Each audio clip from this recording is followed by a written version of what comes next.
আসসালামু আলাইকুম এভরিওয়ান। দেখুন, ডাল আর সরিষা শাক দিয়ে আমি সরিষা শাক কেটে পেঁয়াজ মরিচ দিয়ে একটা পেঁয়াজও বানাচ্ছি। এটা খেতে মোচমোচা, অনেক মজা। এটা করে নিই, তারপরে ফুল লুক দেখাবো। জাস্ট তেলের মধ্যে এভাবে ভেজে খেতে অনেক মজা। এভাবে ট্রাই করে দেখবেন। আমি হয়ে গেলে তারপরে আবার দেখাবো। এই যে আদা রসুন আর অল্প জিরা আমি বেটে নিব। এই যে আমার পাটার মধ্যে আমি বেটে নিব। বেটে নেওয়ার পরে তারপরে মশলাগুলোর সাথে এড করব। আমি এই যে এটা হচ্ছে ল্যামের হাড্ডি, এটা দিয়ে লাউ দিয়ে রান্না করব আজকে। একটা সুন্দর মজার রেসিপি। আর এখানে পেঁয়াজের কলি দিব কয়টা, এভাবে করে রান্না করব। এখন আমি এখানে পেঁয়াজ, তারপরে একটু প্রথমে জিরা ফোড়ন দিয়েছি, তারপরে পেঁয়াজ, তারপরে পেঁয়াজের পাতা যেটা আছে, মানে এখনো পাতা, এখনো কলি হয়নি, ওই পাতাগুলো দিচ্ছি।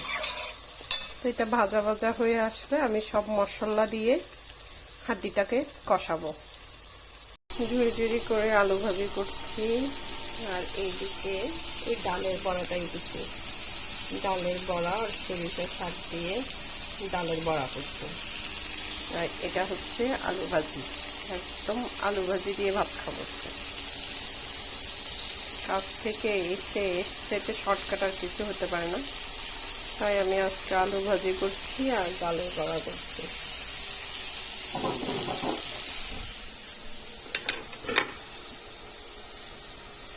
ক্রিস্পি।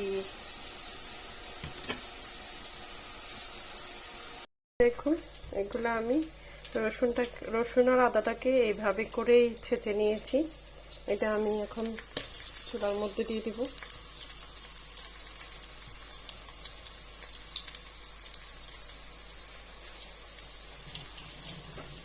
এটা একটু এখন হালকা কষাবো। এখন হালকা যখন একটু কষাবো, একটু গন্ধটা চলে যাবে, আদা রসুনের যে স্মেলটা হয় না, ওটা কেটে যাবে। এই যে তেজপাতা আর একটু দারচিনি দিয়ে দিলাম।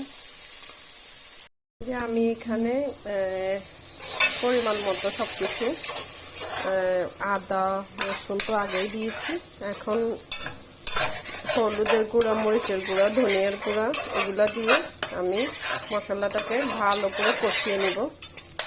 ভালো করে কষিয়ে নেওয়ার পরে তারপর আমি হাড্ডিগুলা দিয়ে দিব।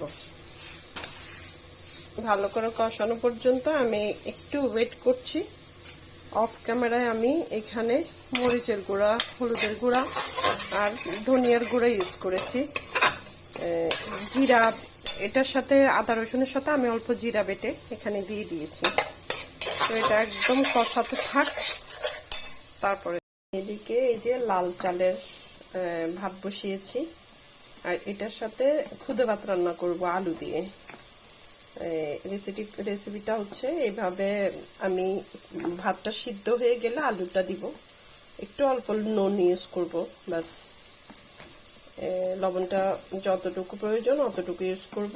করার পরে জাস্ট এটা ভাত ফোটা পর্যন্ত অপেক্ষা করব। এটা দিয়ে ভর্তা দিয়ে খেতে অনেক মজা। এভাবে করে আমি রান্না করে খাই। আমার কাছে তো ডেকি ভাঙা চাল নেই, এই লাল চালটা দিয়ে আমি খাই। যে আমি হাড্ডিগুলো দিয়ে দিয়েছি, দিয়ে এগুলাকে একটু কষাবো। কষানোর পর আমি পানি দিয়ে এটা সিদ্ধ হওয়া পর্যন্ত অপেক্ষা করব। তারপরে আমি এটার সাথে লাউ দিব। আমি ভাতের সাথে এই যে আলুটা মিক্স করে দিয়েছি আর একটু পেঁয়াজ পাতা কেটে দিয়েছি। এটা ভাত ফোটা পর্যন্ত এখানে শুধু লবণ ইউজ করেছি, আমি কিচ্ছু ইউজ করিনি। এভাবেই হয়ে যাবে ভাতটা। ফোটা পর্যন্ত অপেক্ষা করছি। ঢাকনা দিয়ে দিলাম।